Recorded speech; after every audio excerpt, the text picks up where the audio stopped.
Welcome back to our Stronger Thread podcast. We're two sisters in the fight in life, motherhood, business, and breast cancer. Bring you the real talk. I'm Kaylee, diagnosed 10 years ago, now navigating survivorship, motherhood, and running my own business. And I'm Carly, living with stage 4 breast cancer, still here, still fighting, still trying just to live, building our own businesses, and still finding a way surviving to raise our kids and be there as long as possible. So we're so glad you're with us today. Today, we're diving into the topic of transforming awareness into action. What happens after the pink ribbons, after the walks? Where does the money actually go? How do patients find support? Financial, emotional, logistical, when the bills pile up, when treatment disrupts everything, because we know from our own journeys, awareness is necessary, but not sufficient. Yeah, exactly. And as business owners, as mothers, as survivors, we've all had to think about what cash flow looks like during treatments, childcare, healthcare cost. And we want to make sure that we share what we've learned over our journeys with you guys. And, we're still learning. So we want to highlight some trustworthy organizations that truly make a difference. And we'll be frank, the pink ribbon movement has value, but it has limitations. Many companies use it in marketing, and the money doesn't always get to the right places. We'll unpack that too. Yeah. So in this episode, we're going to talk about some fundraising for breast cancer research, which organizations are directing dollars and where they matter, especially for those stage 4 and clinical trials that truly make a difference. We're going to talk about patient support resources, how to find help for bills, living expenses, those gaps in insurance coverages. And then we're going to talk to you guys as if you were to make donations, because we see it every time. Like when you're checking out at a register, would you like to make a donation to the breast cancer fund? So how you as a donor, a survivor, or even a business owner can ask about where your money's going when you do make these donations or partner with these breast cancer causes. So let's get started with everything and kind of jump into where the money actually goes in breast cancer research and where it should be going.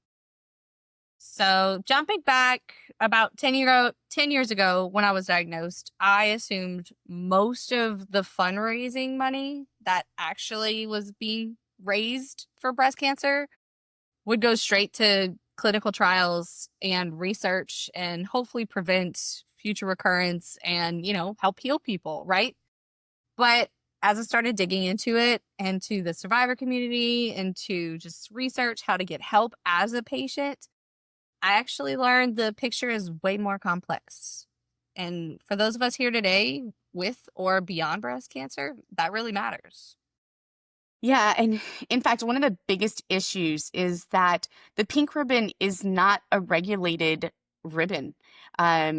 There's so many companies that promote pink products, or especially during October Breast Cancer Awareness Month, everything has a pink ribbon on it. And you're like, oh my gosh, all this money must be going to cancer research or clinical trials. But here's the truth. The pink ribbon is not regulated. And so that means that any company can plaster pink ribbons on a product and advertise breast cancer awareness. And many people never see a dime for any of that money. It's not going to patient support. It's not going to research. So to give some specific examples, most of our findings have shown that only about 8% of the money from certain Pink March campaigns end up going to research. And we're also going to link all of our sources in the description of this episode. So check those out at your leisure. But they're really informative. We also saw that certain campaigns only contributed about 5% of their profit, or 10% of their sales actually go to the breast cancer charities. And then you have to be mindful of what the term profit actually means for these funds that are getting raised. So it might be after cost of all of the running for charities, and it ends up being like maybe they generated $100 from their charity, but the item actually after cost and everything was only $2 that they actually raised. And 10% of that is only 20 cents, which is crazy. And don't get me wrong. So the Pink Ribbon movement has made such an impact when it comes towards awareness. It's done a great job in getting women to increase their screenings, making sure people know that it's not just at the age of 40. Breast cancer can happen to anyone. It's not selective in population. So that awareness has been key with the Pink Ribbon movement. However, now we're trying to figure out how to take that awareness and actually move it towards action. So, for example, the 5-year survival rate for invasive breast cancer is actually 91%. That has come such a long way. But survival and early detection don't erase the need for ongoing research, especially for those that are like me with advanced disease. There's no cure for stage 4. And stage 4 is where people are dying every single day. Which brings us into research funding, especially for metastatic breast cancer, or as it's known in the cancer community, MBC.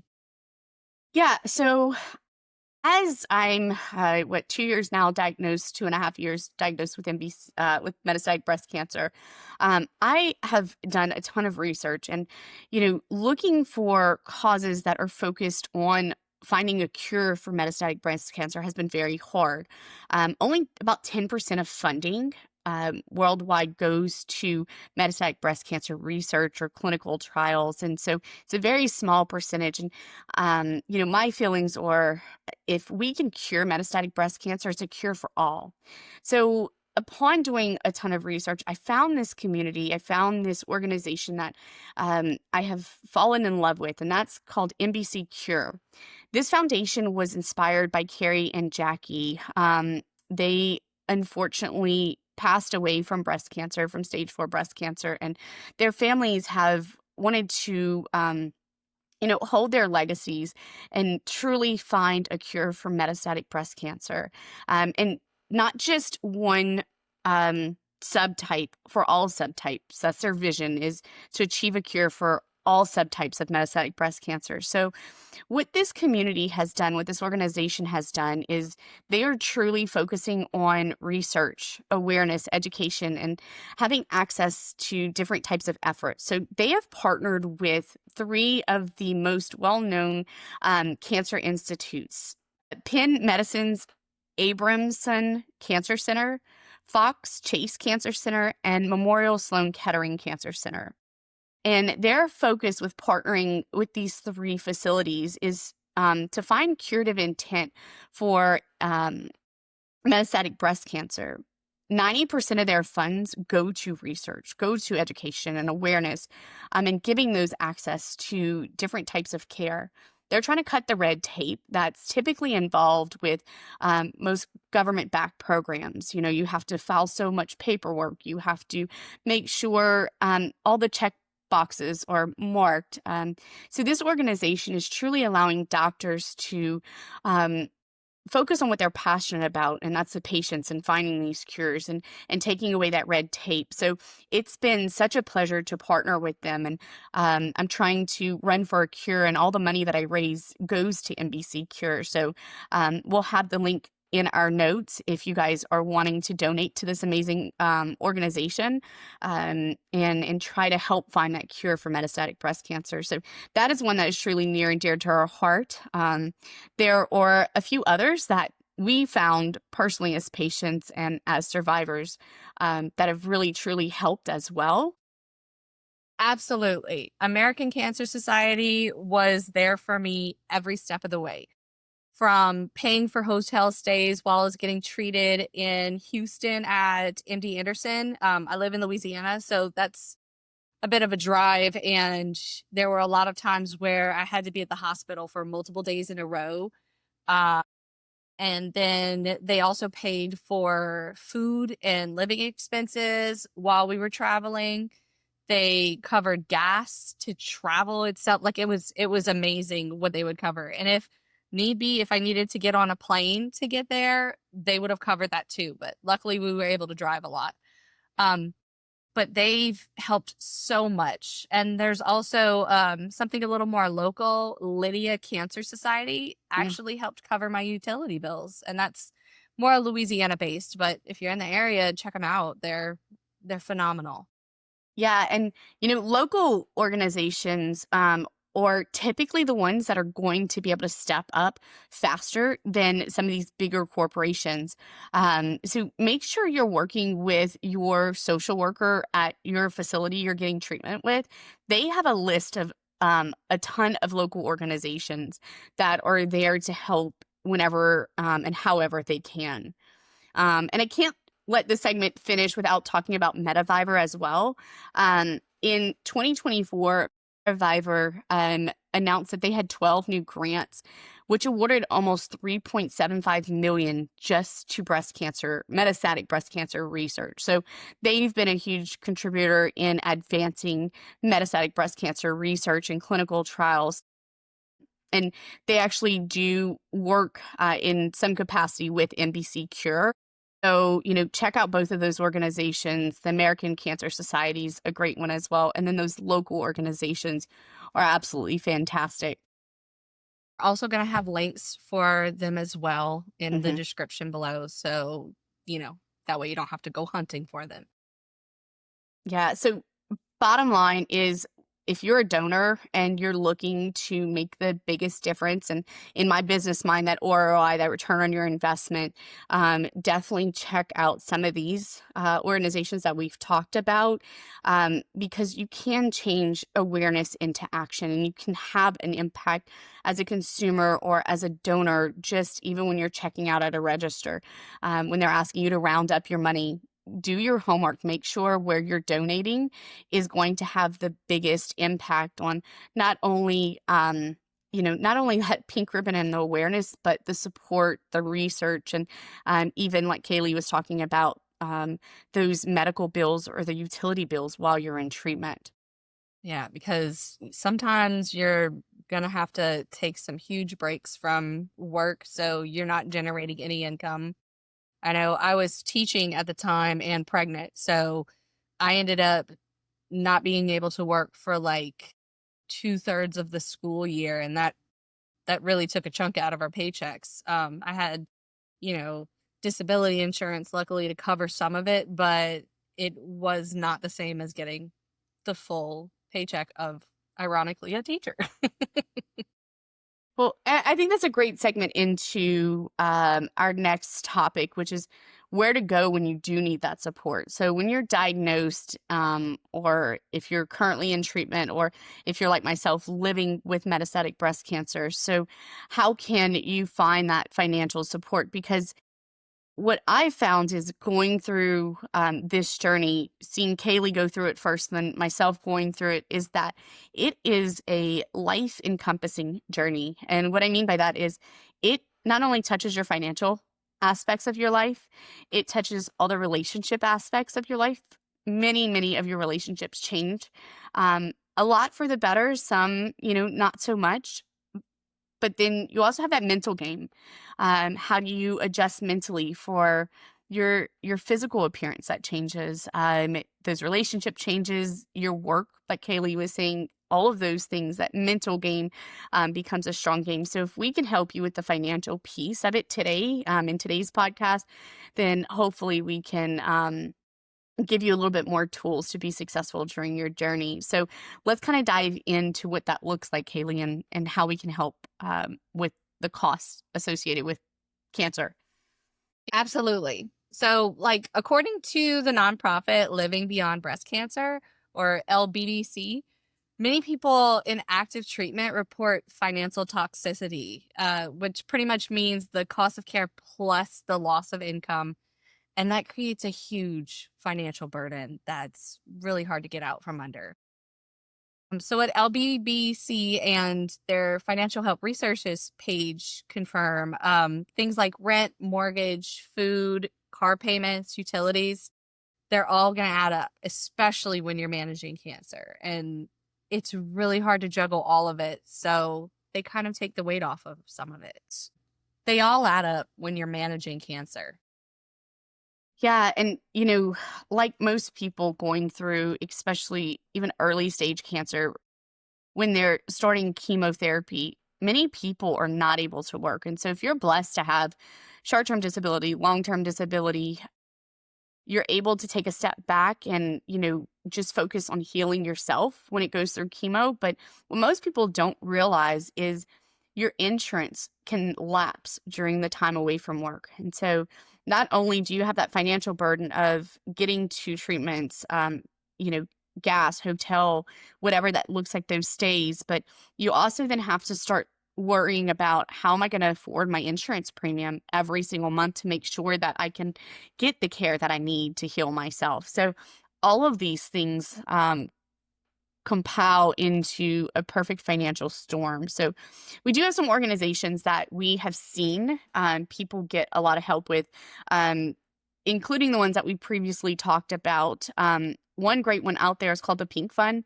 It provides financial assistance to breast cancer patients that are currently in active treatment. They help cover living expenses like rent, utilities, car payments. And, I have seen so many times that debt collectors are not ashamed to call breast cancer patients whatsoever. So if these type of organizations can help you stay afloat and get those people off your back, definitely reach out to them. Kaylee, you want to take off the next one? So then we have the Patient Advocate Foundation, and they actually provide small grants, which help with like co-payments of direct financial aid for living expenses. Yeah. And then Cancer Care, they have Co-Payment Assistance Foundation. It helps people with cancer overcome financial access to treatments. So a lot of times these medications, I know for instance, there was one medicine that I get, and yes, it's covered by insurance, but at the beginning of the year, you have to pay your copayment out of pocket. And so they actually gave me a debit card to help cover any copay assistance for this particular medicine. I brag to everybody that I've hit my deductible for my insurance 2 years in a row on January 2nd. But one of the ways that I was able to afford my deductible this previous year was because of that copay assistant program. So definitely check that part out as well. And then we have American Breast Cancer Foundation, and their breast cancer assistance program actually helps uninsured individuals with mammograms, diagnostic tests, and financial assistance. And yes, some of the support does come from big organizations such as Susan G. Komen. They have Komen financial assistance programs, which are eligible for individuals undergoing treatment at any stage or living with metastatic breast cancer. The key is knowing eligibility criteria, timing, and that funds are limited. But you have to apply and act early, and don't hesitate to over apply for things.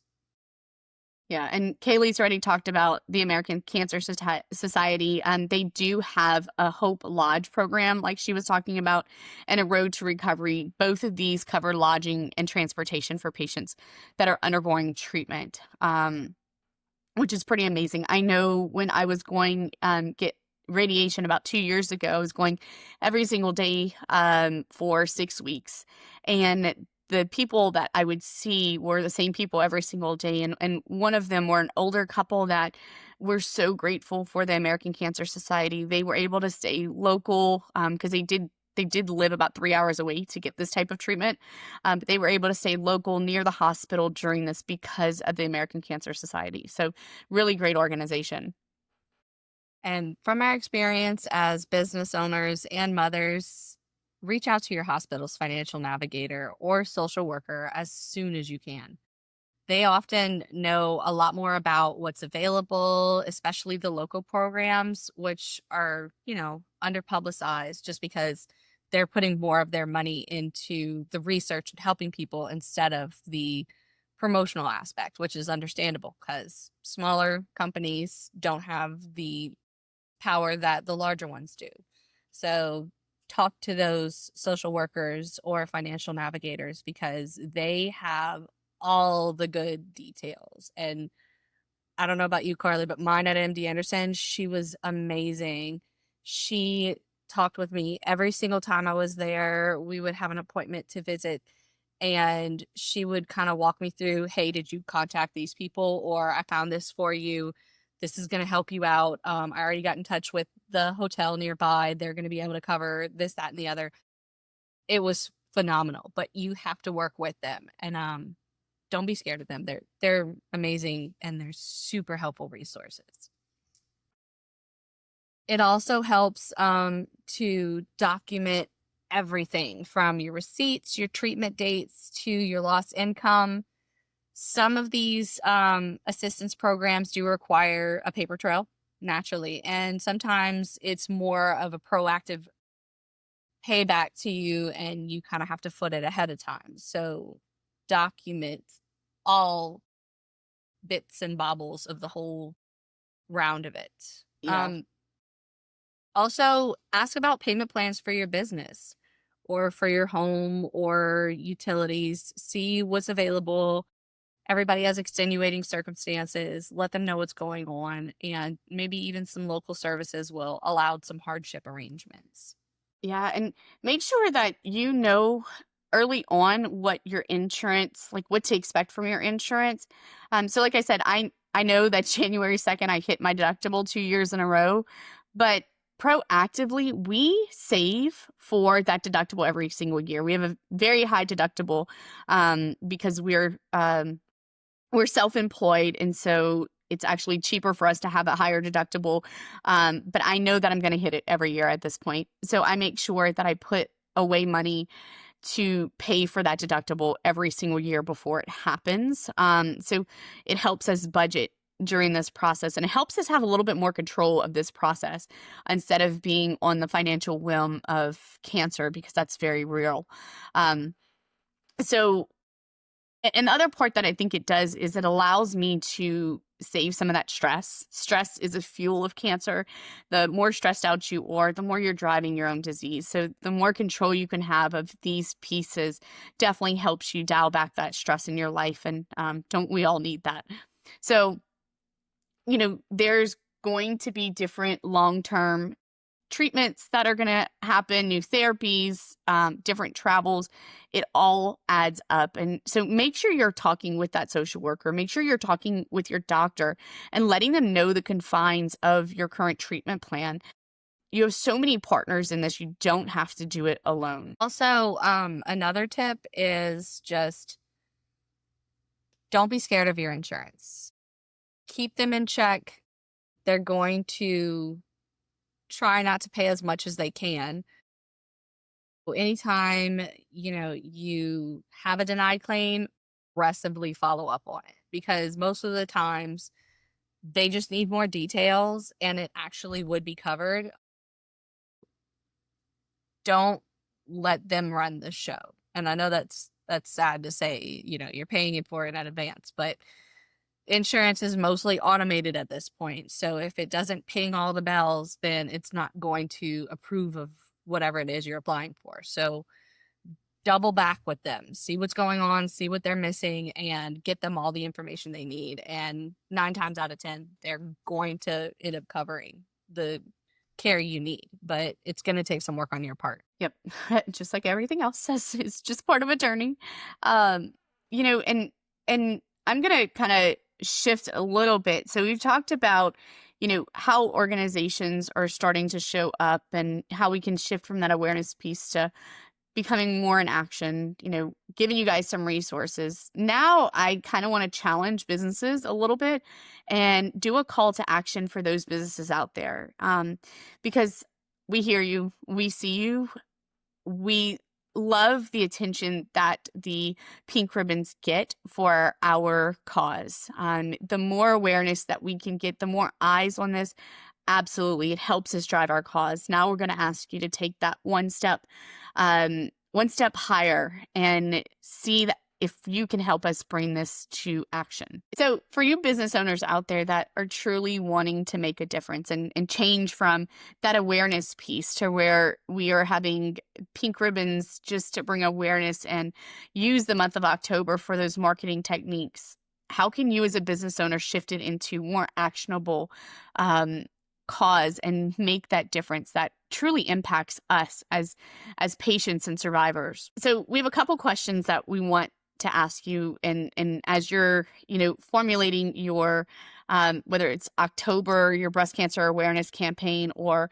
this is a year-round cause for you, think about these questions as you're going through the organizations and the campaigns that you're creating.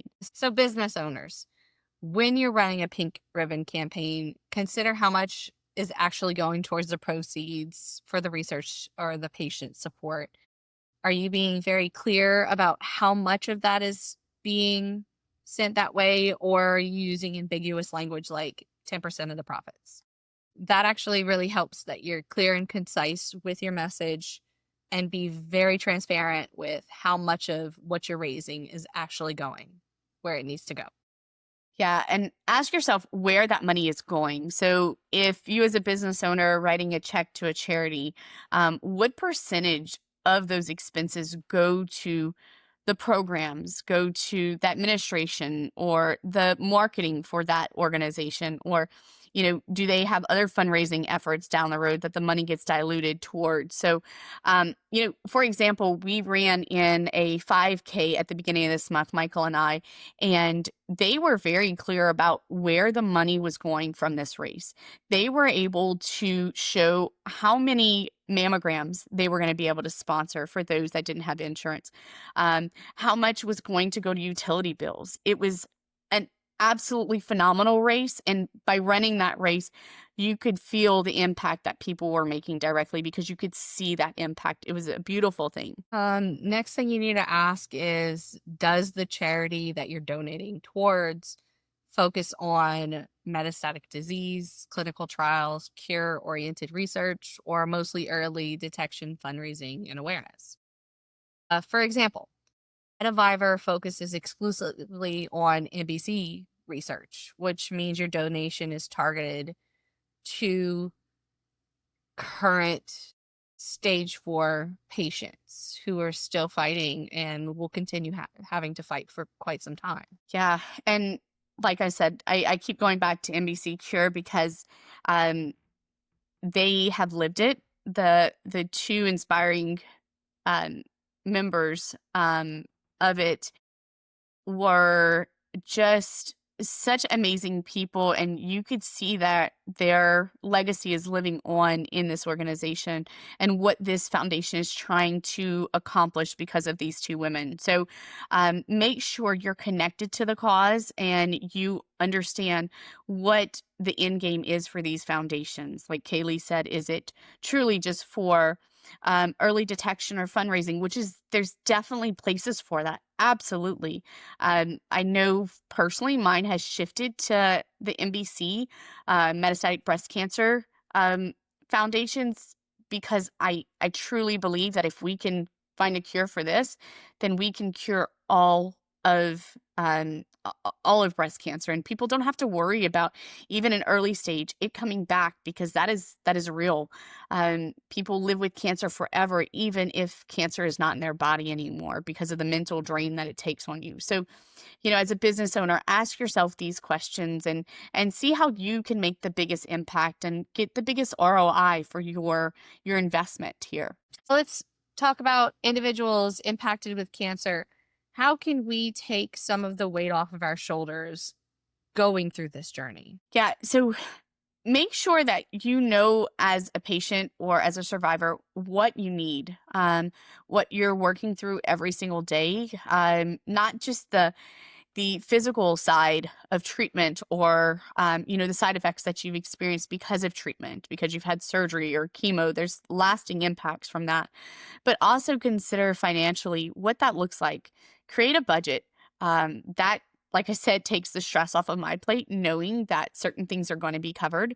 My deductible is going to be covered every single year. My premiums are going to be covered.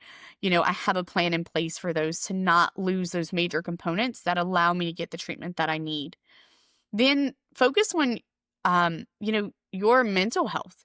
Also, how can you better cope with your situation, and what programs out there, like Kaylee was talking about, the social worker at your local facility is a gold mine of research and knowledge and benefits that are available to you as a breast cancer survivor or patient. And then also work with local organizations and even organizations on a national basis. They have things in place to help support you through this journey. You're not in it alone. because at the end of the day, we want to be cancer free. Finally, for you guys as survivors and for those that are still in treatment, we've been given a voice. And that's why I feel so passionate about this particular episode, is that we have a way to make a difference and expose what we experience every single day and may just kind of push under the rug. We can show that, a change can be made. And by partnering with organizations like this, a cure can be found. We just have to get the money in the right place for it. So, still go out and buy those pink products, create that awareness. But every time you do it, also think about where that money is going, and is that the biggest impact that we can make as survivors or business owners? Because at the end of the day, we want to see a future where no individual has to say, I'm in fear of recurrence. We want a day where chemo at any stage is optional or even eliminated. And that means aligning our awareness with real research and real support. Yeah. So to recap this episode, I know we've jam-packed a lot into it, but awareness does matter. We all need education, screening, and that sense of community. But action is the next step that we have to take. So funding that research that is transparent, that is patient-focused, especially for metastatic disease. And then patient support is vital. We need that financial, that emotional, the logistical support, because cancer just doesn't attack your body, it attacks your entire life. And as donors and business owners, how are you asking yourself those tough questions and making sure that your why, your culture of your business aligns with the organizations that deliver the biggest impact? And how can you use your voice as a business owner? And for us as patients and survivors, how can we get that message out there better? And if you're a listener with breast cancer or supporting someone who is, you're not alone. Use your resources that we've mentioned. Reach out for help early. Start building your support plan, because you matter. Your life, your business, your motherhood, your fatherhood, your story, it matters. Yeah. So thank you guys for joining us on this episode of The Stronger Thread.